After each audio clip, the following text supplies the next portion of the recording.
Hi, my name is Luis Velez. I'm a photographer, videographer, producer.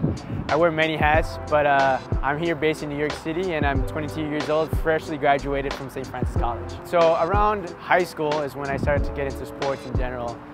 Before then, I would play tennis a little bit, maybe even a little bit of soccer, but I didn't start getting fully involved with watching sports and playing sports until high school, which was mostly soccer. I started watching Manchester United, specifically just because Antonio Valencia, an Ecuadorian, went to that team that year, which was in '09, and I was very happy and excited.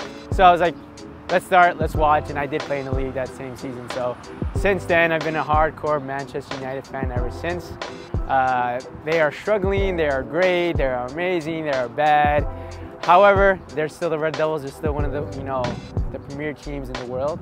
And, I'm proud to be a Red Devil. If anybody asks me, if somebody says like they're a Man City fan or whatever, or even a Liverpool fan, like, Mr. Dexter Henry of Back Right Broadcasting is, then I have to show them what's up. Manchester United all day. All right, so soccer here in America has definitely, I feel like it hasn't changed for me just because I'm from Queens and Flushing, that area, Flushing Meadow Park, if most people do know that area. A lot of people, a lot of Latin Americans go ahead and watch and play soccer in that area. So it definitely feels like it's still the same, which is great. However, I guess the vast majority of the country is now getting involved with, soccer as a whole, with the MLS kind of up and coming. And they have a better league, they have better players, and they are getting, some older talent that is coming in from different European countries and different European nations and leagues to kind of help the sport be a little bit better. And personally, I think it's just going to keep going up from here. For the most part, the last 2 to 3 years, especially since NYCFC came out, the growth of soccer has jumped up tremendously in the MLS and in America as a whole. Just because you've had people like, in LA Galaxy, you've had Giovanni Dos Santos, you've had even Landon Donovan, an American player, you've had now Ibrahimovic and LA Galaxy. So overall, they're bringing these players and they're bringing top quality talent, and overall, the quality of player in America is getting a little bit better too. Before, you didn't have so many Americans playing in different European countries, now you do. Now Christian Pulisic is kind of becoming a world-renowned star. He's doing very well in Dortmund, but I think it's just a matter of time. Do I see it happening very soon? No. I think in the next 10 years, maybe 5 years, I'll see for a fact that soccer and the MLS will probably be a very situated in a well-rounded league in America.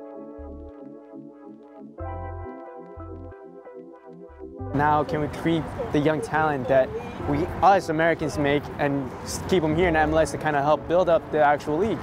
Now, it's kind of hard to do that specifically just because the amount of money that's put into these academies in Europe, especially in England and places like that, and even in Germany, who have really good academies, they just can't be beat. I mean, the only way I could see it happening where the MLS would go ahead and kind of take that same talent pool is if they match that same amount of quality in terms of training.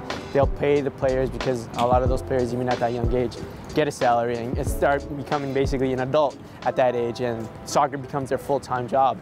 And now here, specifically, we have college.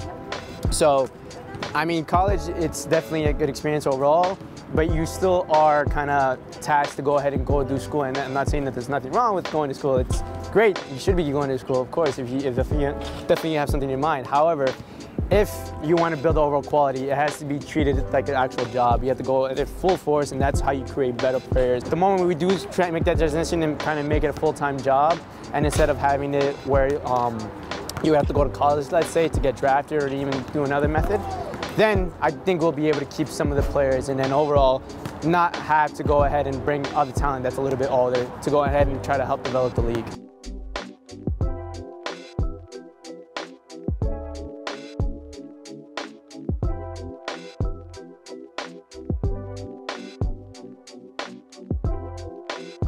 So the World Cup is finally here. It's so excited. It's only every 4 years, and it's equally exciting and equally very disappointing for me because, one, I'm American and America is not in the World Cup.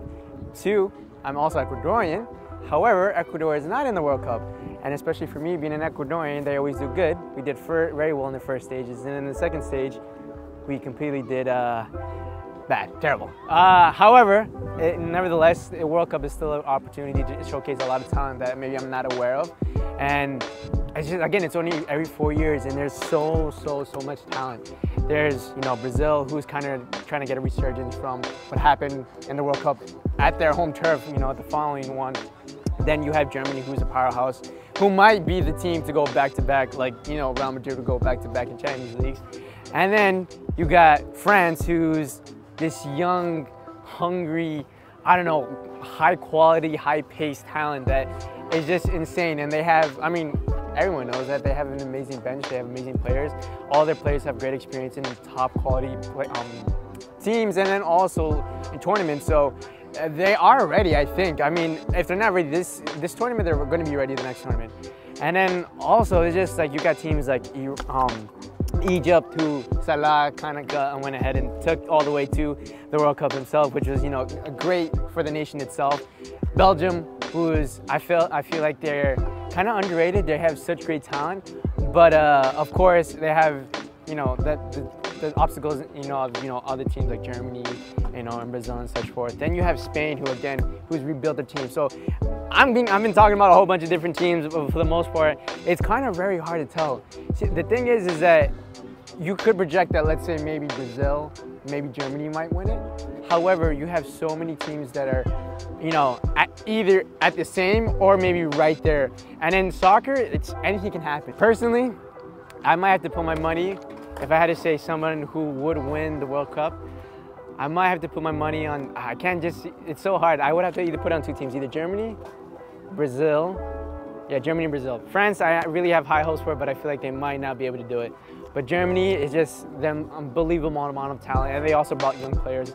And then Brazil, again, the recent games that they played is insane. They play at a really high pace. They're really small guys too, but they're just so good. It's in their blood.